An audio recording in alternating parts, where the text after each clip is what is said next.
क्या महाकुंभ में योगी आदित्यनाथ को प्रधानमंत्री बनाने का फैसला किया जाना था? क्या महाकुंभ के दौरान योगी आदित्यनाथ को प्रधानमंत्री पद के लिए आगे बढ़ाया जाना था?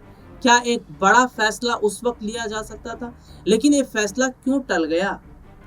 आखिरकार क्यों इस फैसले में अड़चन आ गई? और क्यों अचानक प्रधानमंत्री नरेंद्र मोदी को आरएसएस प्रमुख मोहन भागवत से मुलाकात करनी पड़ी? और अखिलेश यादव ने एक बड़ा बयान जो दिया और उन्होंने सीधे तौर पर यह कहा कि महाकुंभ में बीजेपी का प्लान फ्लॉप हो गया, नहीं तो योगी का जो रास्ता है वह अब सेंट्रल की तरफ था। दरअसल अपने दर्शकों को बता दें कि बीते काफी समय से उत्तर प्रदेश की राजनीति में गर्मा गर्मी चल रही है। सीएम कुर्सी को लेकर केशव प्रसाद मौर्य योगी आदित्यनाथ पर हमलावर है। 2027 में यूपी के अंदर विधानसभा का चुनाव होने वाला है और 27 के यूपी विधानसभा जो चुनाव है, 27 के यूपी विधानसभा चुनाव से पहले एक बड़ी खबर निकल कर सामने आई है और खबर ये बता रही है कि योगी आदित्यनाथ के खिलाफ जो बगावत केशव प्रसाद मौर्य ने कर दी है कुर्सी को लेकर, उसमें अखिलेश का बड़ा रोल है।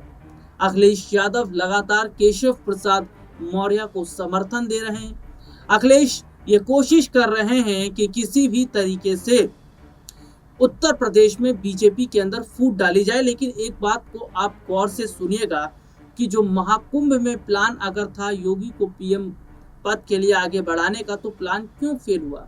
और क्या इस प्लान को फेल करने में प्रधानमंत्री नरेंद्र मोदी का हाथ है? जी हाँ, क्योंकि सेंट्रल आने का रास्ता प्रधानमंत्री नरेंद्र मोदी ने रोक दिया योगी का, क्योंकि ये खबर चल रही थी और ये स्पष्ट कर दिया गया था कि केशव को यूपी की जिम्मेदारी सौंपी जाएगी और योगी को सेंट्रल की जिम्मेदारी, यानी कि योगी देश में प्रधानमंत्री और केशव उत्तर प्रदेश में मुख्यमंत्री। लेकिन जिस तरीके से अचानक प्रधानमंत्री नरेंद्र मोदी ने 2029 का विजन सेट किया, उसके बाद में ये चीजें अब नजर आने लगी कि पीएम मोदी तो अभी और चुनाव लड़ेंगे।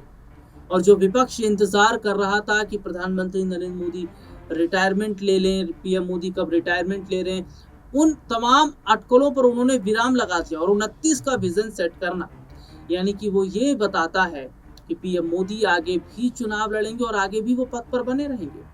और यहीं पर योगी का खेल बिगड़ता नजर आया है, यानी कि प्रधानमंत्री नरेंद्र मोदी ने योगी आदित्यनाथ के पीएम बनने का जो सपना है, या योगी आदित्यनाथ का जो पीएम बनने का सपना है, उसको चकनाचूर उन्होंने कर दिया। तो यहाँ लड़ाई केशव वर्सेस योगी तो है और योगी वर्सेस मोदी भी है। तो क्या योगी आदित्यनाथ अब बुरे फंस गए?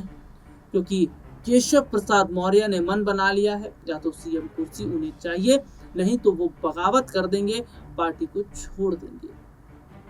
या विधायक लेकर अगर अखिलेश के साथ हाथ मिलाएंगे केशव, तो क्या बीजेपी को झटका लगेगा, या एक बार फिर केशव प्रसाद के हाथ ना उम्मीद लगेगी? आज के लिए इतना ही। आपसे फिर दोबारा मुलाकात होगी, तब तक के लिए इजाजत दीजिए।